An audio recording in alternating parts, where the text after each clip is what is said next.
Nadi Shodhana breathing for the win. And point number 42.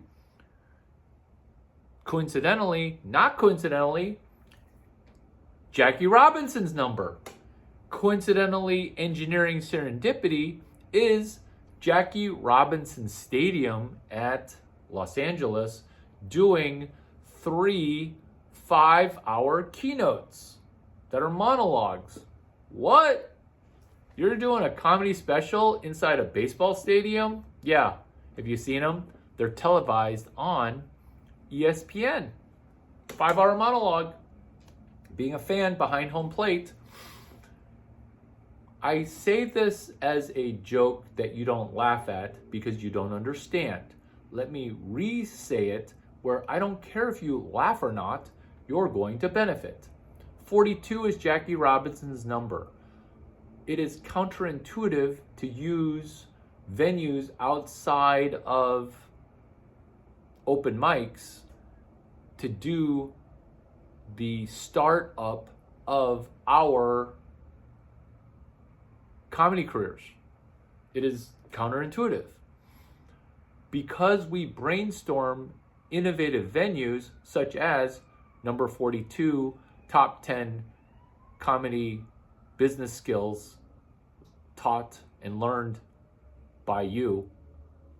Jackie Robinson, number 42, which is being creative in finding new venues to do stand-up comedy at. Number 43, each social media account of yours is its own landing page with a specific purpose.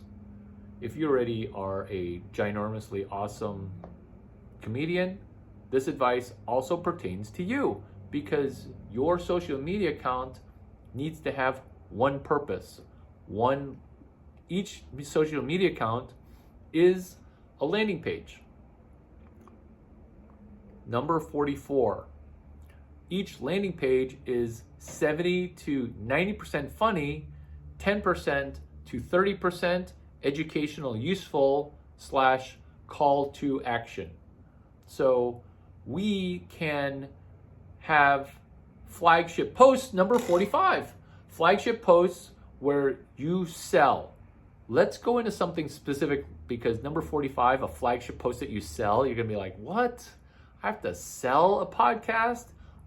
Yeah, because notice how through the theme of top 10 tips that comedians don't have, sales is huge.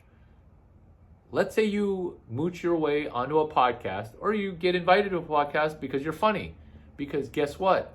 Podcasts are desperate for funny, awesome, funny, which is a podcast.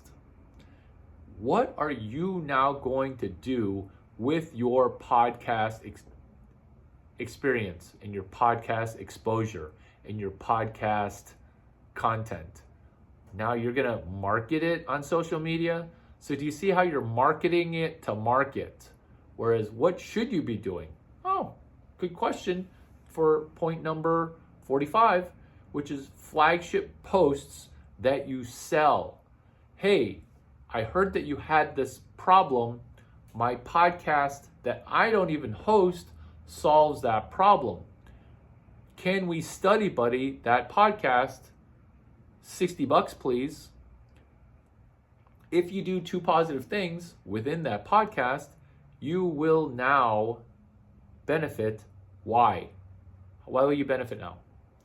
Because you won at promoting and selling something that exists that you already did to plug into a problem.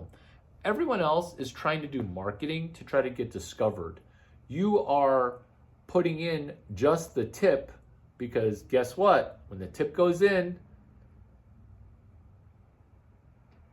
something magical might happen later after she signs the consent document that buys my jizz for $275,000, right? Can't me to me because I have a purchase order from her dictating that my dick cost $275K to enter her vagina. Purchase order. Is this talking about consent? and making consent hilarious, oh yeah, it's not only funny, it also protects high net worth males that might want to be on the Supreme Court having to come up with documentation for, oh, that sexual interaction of her putting her finger in first base because fortunately and unfortunately, Bud is the new first base. How Christian did this talk all of a sudden become? Bud is the new first base?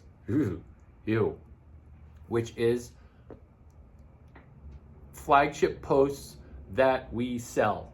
Flagship posts that we sell. Bud as a new first base kind of threw me a little bit too. Because it's not kissing anymore. I blame COVID.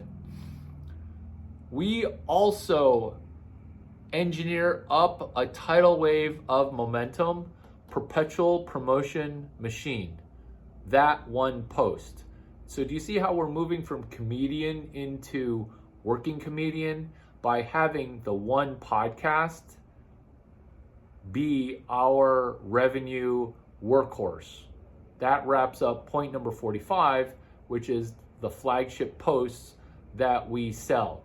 And that's scaling and productizing yourself, which is also page 47 of Naval Ravikant's book.